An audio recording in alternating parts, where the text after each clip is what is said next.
Joining me now, Paul O Neill, former Treasury Secretary under President Bush. Secretary, welcome. Thank you. Glad to be here. Are we in a recession? I don't think maybe we're quite there yet. The goods-producing companies that I know a lot about still have reasonable order books, and prices are still good. But I think we are at the point now where the financial crisis is tipping over into the hard goods producing and services industries, and you could see it in today's report of Ford's sales last month being down 30% and General Motors down 16%, so that when there's no credit availability for people to buy a car, it turns into a problem that can spiral down very fast. So if we're not there, you think we're close? I do. And when you talk about a spiral, in other words, could the economy get worse in a faster clip than people expect? Could something happen like the failure of a major corporation, like an automaker, that all of a sudden makes people realize this is really upon us now? You know, one of the things people have said is the reason we haven't been able to act is because the sales job has not been very good. And I think people don't really understand the consequence of what I just said about it. If you want to buy a car and you need a new car because your old one's broken down, and you go to get a loan, a 3 or 4 year loan, and they can't give you a loan, you're not a car buyer. If you're not a car buyer, they're not going to build a car. They're not going to build more cars. So that if you go into a big discount store and they won't give you credit, you have to pay cash. Think about the implications of that for our economy. I think people don't understand that what a credit crunch can mean is that we convert ourselves into a cash economy, and the results of that are horrendous to think about. Why? What would happen? Well, people would stop being able to buy things. You know, there are not a whole lot of people that have got huge amounts of cash in a drawer someplace so that they can participate in the cash economy, and then you have the fear effect. Right? So even people who have a lot of cash, and maybe it's in the bank, in a bank account, if they see this happening, they're going to hoard their cash rather than going out and buying things. All right, so let's talk about this bill that's in front of the Senate right now. It is effectively a huge taxpayer loan to these troubled investment banks, and now there'll be some additional protections in there. Is this a good idea? Actually, I don't agree with your characterization of it, David. I understand what they're proposing to do. Their front line of offense is for the Secretary of the Treasury to buy $700 billion worth of mortgage paper. Right. Now, in order to do that, he's going to have to borrow $700 billion. He doesn't have it in his drawer at home either. So you're going to have to borrow $700 billion, and then we're going to warehouse this paper.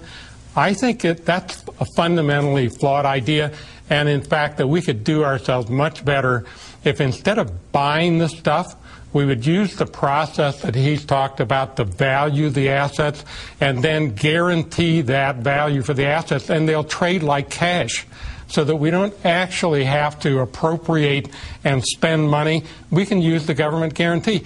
In effect, what I'm saying is equivalent to what we did last week when we had a run on the money market accounts.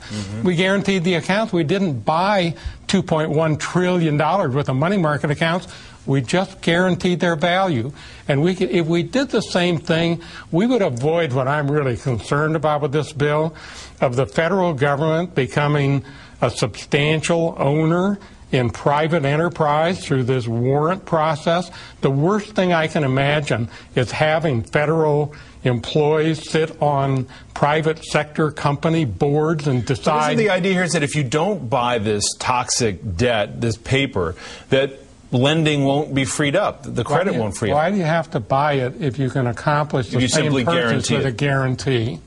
So you don't support this bill the way it's. Well, I tell you what, it's the only game in town, and we have a critical need that doesn't have a lot of time to demonstrate to the world that we're going to act.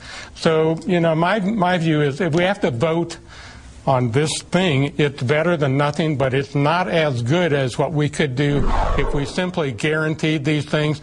And then if we want to deal with, there's a separate issue, which is the underlying capital base of the bank. So if we want to deal with that, we ought to deal with it cleanly, and I would say we should loan banks on a selective basis billions of dollars at rates of interest that are 200 basis points over the federal borrowing rate, so the banks have a good reason to pay it off as soon as they can, and that way we can inject capital into the banks and avoid owning all this stuff. But as you know, there's some debate about whether there's going to be some return on the investment for the American taxpayer. This is what Warren Buffett said on CNBC at an interview this afternoon. He said, if the United States Treasury offered me the chance to have a 1% participation in the profit or loss from the $700 billion they're going to spend, and if they buy the assets at market prices, you know, I would feel I made myself a very sweet deal. Do you disagree? Well, I tell you what, my way guarantees that the taxpayers are going to benefit because I would not buy these things. I'd guarantee them, as I said, and then for the loans for shoring up the capital base, if I got 200 basis points more than the federal borrowing cost, then, hey, I'm in a really good position. The taxpayers are going to benefit to the tune of a substantial premium over our borrowing costs. So the taxpayers aren't at risk at all. This is what Secretary of the Treasury now, Hank Paulson, and Ben Bernanke, Chairman of the Federal Reserve, were saying as recently as last year about this subprime mess, the housing market, and the spillover effect to the rest of the economy. Let's watch. We've been seeing stresses and strains in a number of capital markets, but this is against the backdrop of a very strong global economy, a very healthy U.S. economy. And we do not expect significant spillovers from the subprime market to the rest of the economy or to the financial system. Did they fail to see this coming? Well, I tell you what, 2 years ago, it was clear that 30% of the new mortgages that were going to no down payments, sub-alt-A, and all the rest of that were failing to make the first payment.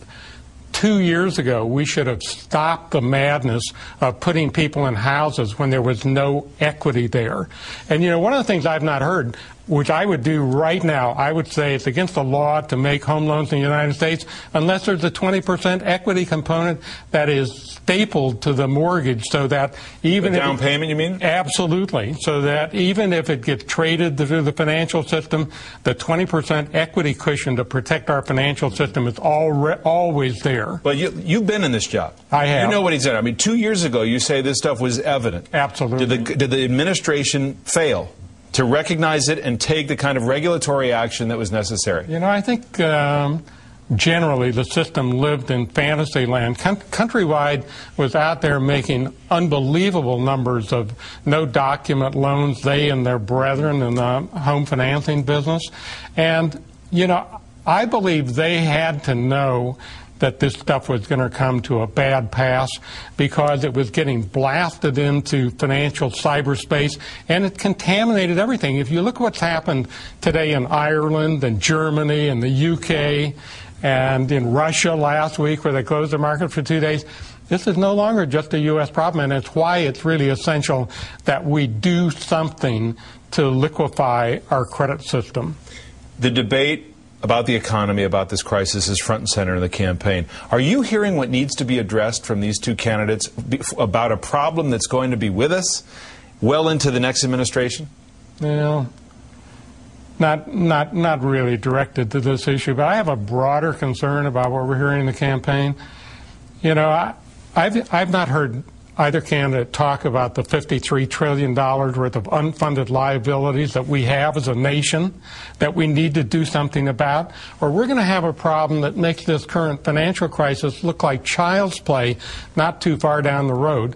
You know, I haven't heard anybody say in this campaign the 10,000-page tax code that we have is proof that we're not an intelligent people. And so what are the candidates talking about? They're talking about more credits. They're talking about more deductions. They're talking about more complication in the tax code.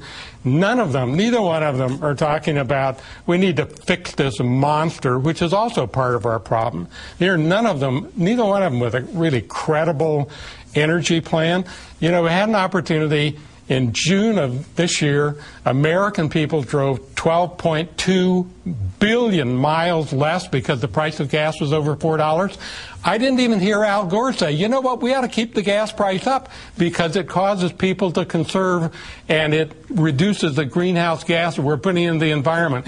You know, when I hear a presidential candidate tell the people, hey, you know what, $4 gas is maybe not even good enough, maybe it ought to be $5, then I'll say, this is the truth teller. We should vote for this person. All right, we're going to leave it there. Former Treasury Secretary Paul O'Neill, thank you for your views.